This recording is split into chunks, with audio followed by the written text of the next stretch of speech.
I was sitting quietly one evening, not praying for answers, just breathing and noticing how tired my heart felt. Not tired from work or people, but tired from carrying questions that never seemed to settle. Questions about love, about being chosen, about whether anyone sees the full weight of who you are. I know many of you are watching right now from that same quiet place. You have done the outward things well, but inwardly, you are still asking God to help you make sense of what has not happened yet. There are moments when the silence feels louder than disappointment. And in that silence, faith can feel fragile, not because it is weak, but because it is honest. Scripture often shows us people meeting God, not in noise, but in stillness. Not in certainty, but in waiting. There is a passage that reminds us God speaks in a gentle whisper, not in fire or storm. That tells me something about how God deals with us. Heart, carefully, patiently, never forcing understanding before we are ready. I want to speak today to those who wonder whether love has passed them by. To those who have prayed and stopped praying and started again. To those who have asked God not just for a partner, but for clarity, because confusion can wear the soul down more than loneliness ever could. Sometimes we imagine love as something dramatic, like a sudden answer from heaven, but more often, love is shaped quietly through reflection, honesty, and growth. The Bible tells us that God looks at the heart, not the outward appearance.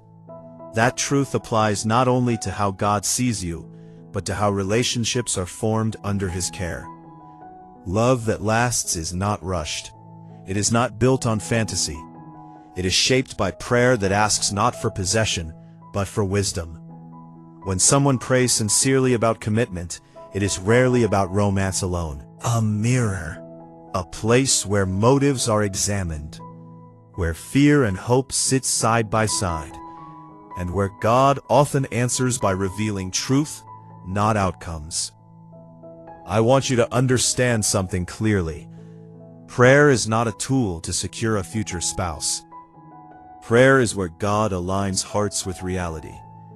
Sometimes the clarity that comes is not about another person at all. It is about recognizing what kind of love your soul is prepared to give and receive. There is a verse in Proverbs that speaks about trust, about not leaning solely on your own understanding. That verse is not asking you to abandon thought. It is asking you to release control. And control is often what hurts us most in matters of the heart. We want certainty before trust, but faith grows the other way around. If you have ever loved deeply, you know how vulnerable commitment feels. To pray about marriage is to admit that you cannot protect yourself from every outcome. It is to place your future in God's hands without demanding guarantees. That kind of prayer changes a person, not because it gives them a name or a date, but because it forces honesty. And honesty is where healing begins. Some of you have wondered whether someone has prayed about you, whether your name ever came up in a sacred conversation between God and another soul.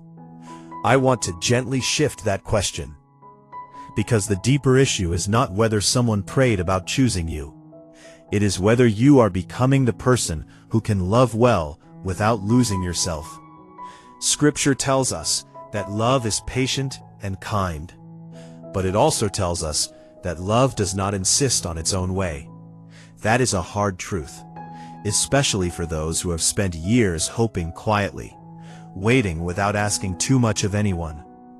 God does not ignore those prayers, but He often answers by strengthening the person praying, not by changing the circumstances. If someone prayed about commitment, the clarity they received may have been about timing, or readiness, or the kind of partnership that requires maturity, not just affection. That clarity is not a rejection of you. It is an invitation for growth on both sides. In the Gospels, Jesus often responds to questions with questions, not to avoid the issue, but to deepen understanding. That tells us something about how God leads us.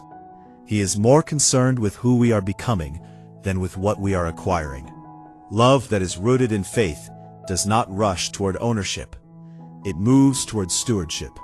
It asks how to care for another soul without trying to complete your own. There is a quiet freedom that comes when you realize you are already whole in God's sight, not waiting to be validated by someone else's decision.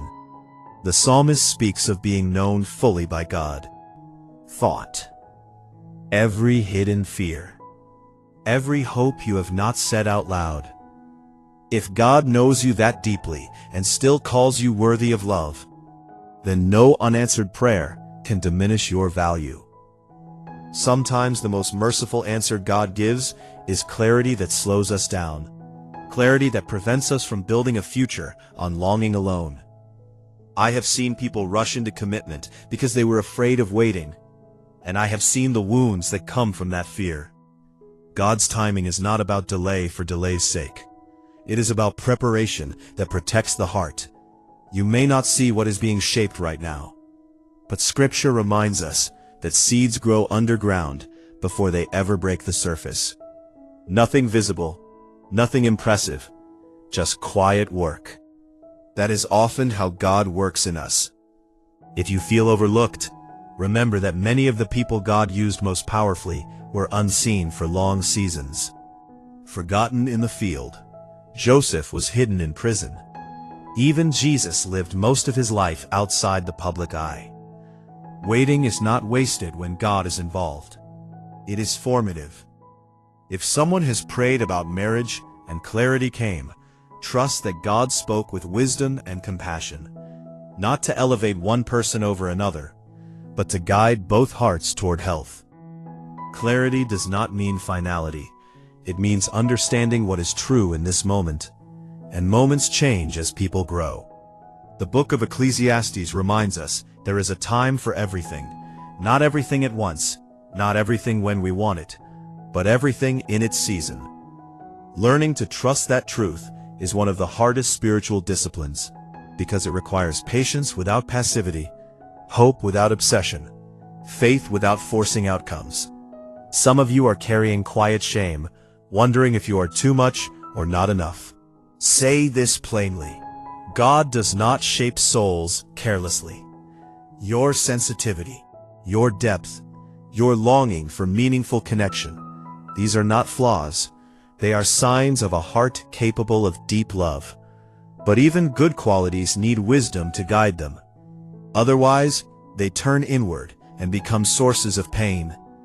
That is why God invites us to grow before we commit, to heal before we promise, to know ourselves before we bind our lives to another. If this message is resonating, take it not as confirmation of a future event, but as an invitation to rest, to breathe, to release the burden of wondering what someone else decided, and to return your focus to the work God is doing in you. There is a quiet strength in becoming secure in God's love. That strength changes how you approach relationships.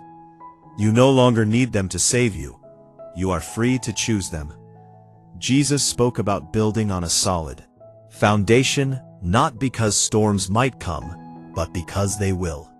A relationship grounded in faith, honesty, and patience stands differently in hardship. It does not collapse under unmet expectations. It adapts, it grows, it listens. If you desire marriage, let that desire be shaped by wisdom. Ask not only for a partner, but for the character to love them well. Ask God to refine your expectations, to soften your fears, to strengthen your boundaries. Those prayers are always answered. Sometimes immediately, sometimes slowly, always intentionally. There is a verse that speaks about God completing the good work He began in us. That work is not rushed, and it is not abandoned. Even when we feel unfinished, God remains faithful. If you are in a season of waiting, you are not behind. You are becoming, and becoming takes time. Their journey will not mirror yours exactly. That does not make either path wrong. It makes them human. I want to say something important here. Love that is guided by God never dehumanizes. It never turns people into signs or symbols. It honors their freedom, their growth, their process. When we release our grip on outcomes, we make space for genuine connection. Whether that connection leads to marriage or simply to greater self-understanding. Either way, God is present. There is peace available even in uncertainty, not because everything is resolved, but because you are held. The Apostle Paul wrote about learning to be content in every season. That was not denial, it was trust developed through experience. Contentment does not mean giving up desire. It means refusing to let desire define your worth. If you find encouragement here, you are welcome to stay connected through the angelic lights channel. Not for answers, but for reflection.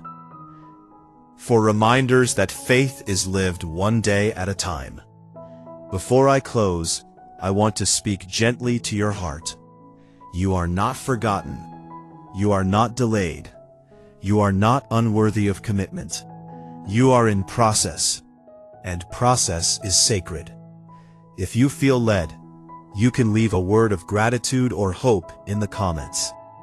Not as a declaration, but as a quiet acknowledgement of where you are right now. Or share this with someone who may need reassurance without pressure. As we end, take a moment. Place your questions in God's care. Not demanding resolution, just trusting His presence. Give thanks for the growth you cannot yet see. And rest in the truth that God's timing is never careless. It is thoughtful, it is loving, and it is always shaped by wisdom far deeper than our own. May you find peace in that today. As you keep listening, I want you to stay with that quiet place inside yourself. Not the place that demands answers, but the place that simply notices what is true, because faith often grows there, in awareness rather than urgency. There is a kind of spiritual maturity that comes when you stop asking God to rush and start asking Him to steady you. That change does not happen overnight. It happens through disappointment that did not destroy you, through prayers that did not unfold the way you imagined, through lessons you never signed up for, but somehow survived. The Bible never hides the reality that waiting shapes people. Abraham waited, Sarah waited, Ruth waited, and none of their stories were neat or simple. They questioned, they doubted, they misunderstood God at times. Yet God remained present in every season of their becoming. That tells me something important. God does not withdraw from us when we are confused. He walks with us through it. Some of you are wrestling with mixed emotions. Gratitude for what you have, grief for what you hoped would happen by now. Those emotions can coexist. Faith does not require emotional perfection. It requires honesty. God can work with honesty. When you bring your real self to Him, not the version you think you should be, that is where transformation begins. You may have spent years believing that love would finally settle your soul, that marriage would quiet the ache. But Scripture gently reminds us that peace does not come from circumstances. It comes from alignment with God. Jesus spoke about abiding, about remaining connected, not striving for completion through external things, but learning to live rooted in something deeper. When you are rooted, relationships become places of sharing, not saving. Expressions of love, not sources of identity. That distinction matters more than most people realize. Because when identity is misplaced, love becomes heavy. It starts to carry expectations it was never meant to bear. If someone prayed about commitment and clarity came, that clarity may have been about weight, about recognizing what they could responsibly carry. Marriage is not a reward, it is a responsibility, and wisdom knows the difference. I have learned over time that unanswered prayers often protect us from versions of ourselves we were not ready to confront. God sees the full picture, not just who you are now, but who you are becoming, and who another person is still becoming as well. That perspective changes how you interpret silence. Silence does not always mean no. Sometimes it means not yet, because more growth is needed on both sides. There is a passage in Isaiah that speaks about God making paths in the wilderness. That verse is often quoted, in seasons of desperation. But what stands out to me is that wilderness is not removed before the path appears. The wilderness remains, but direction emerges within it. You may still be in the middle of uncertainty, but that does not mean God is absent. It means He is guiding you step by step, not all at once, so that trust can grow alongside understanding. Some of you have been measuring your spiritual life by whether certain prayers are answered. I want to gently challenge that. Faith is not validated by outcomes. It is revealed through endurance, through continued trust when the story is unfinished. That kind of faith matures quietly. It does not announce itself, it simply keeps going. The book of Psalms is filled with honest prayers, not polished, not composed. Real, fear, hope, anger, longing, all spoken openly before God. That tells us we are allowed to bring our full emotional range into prayer. We do not have to sanitize our hearts to be heard. If love is part of your calling, it will be approached with wisdom, not anxiety, not pressure, not comparison. Comparison steals joy and distorts timing. Every journey is shaped differently because every heart requires different lessons. You are not late to your life. You are learning what you need to know right now, and learning takes time. Sometimes the most loving thing God does is slow us down so we do not confuse desire with readiness. That slowing can feel painful, especially in a culture that glorifies immediacy. But Scripture consistently values patience, not as passive waiting, but as active trust. Trust that God is working even when nothing appears to be moving. Is something freeing about releasing the need to interpret every event as a sign. Not everything has hidden meaning. Some moments are simply part of the human experience, and God meets us there too. Faith does not require constant interpretation. It requires presence. Being present with God, with yourself, with the season you are actually in, rather than the one you wish you were in. If you have been questioning your worth because of unanswered prayers, hear this clearly. Your worth was never up for debate. It was settled long before you were aware of it. Scripture tells us we are created with intention. That alone gives your life value. You are not waiting to be validated. You are learning to live from a place of being already loved. That shift changes everything. When you know you are already seen, you stop chasing recognition. You begin to choose relationships more wisely. Fear of being alone, but out of respect for your own soul. God cares deeply about how you are loved, not just that you are loved. That is why discernment matters. That is why prayer matters, not as a guarantee, but as a safeguard. If clarity came through prayer, trust that it came from a place of care, not harm. God does not lead through confusion that destroys peace. His guidance may challenge us, but it doesn't degrade us. There is a difference between discomfort that leads to growth and pain that comes from self-abandonment. Learning to recognize that difference is part of spiritual maturity. You are allowed to want companionship. That desire is human. It is not a lack of faith. But that desire does not get to define your timeline or dictate your decisions. God's wisdom invites balance, hope without pressure, longing without despair, faith without illusion. We move toward the end of this reflection. I want you to consider something quietly. What if this season is not about waiting for someone to choose you, but about learning to choose yourself with God's guidance? To honor your values, to deepen your character, to heal patterns that would have followed you into any relationship. That kind of work is unseen, but it is powerful, and it prepares you for connections that are healthy and sustainable. There is gratitude available, even here. Gratitude for protection, for growth, for clarity that keeps you grounded, even when it does not give you everything you hoped for. Gratitude does not deny pain. It acknowledges grace alongside it. If you feel led to stay connected, you can subscribe to the Angelic Lights channel. Not because it will give you answers, but because reflection shared in community can steady the heart. And if you want, you can leave a word of encouragement for someone else who may be watching quietly. carrying similar questions. Sometimes the most meaningful ministry happens between viewers, not from the speaker alone. As we close, take a slow breath. Release the weight of needing certainty, and place your trust in the God who sees beyond moments, who values preparation as much as fulfillment, and who remains faithful through every season of becoming. Give thanks for where you are, even if it feels incomplete, and rest in the assurance that God's work in your life is ongoing, intentional, and guided by a wisdom that never rushes what is meant to last.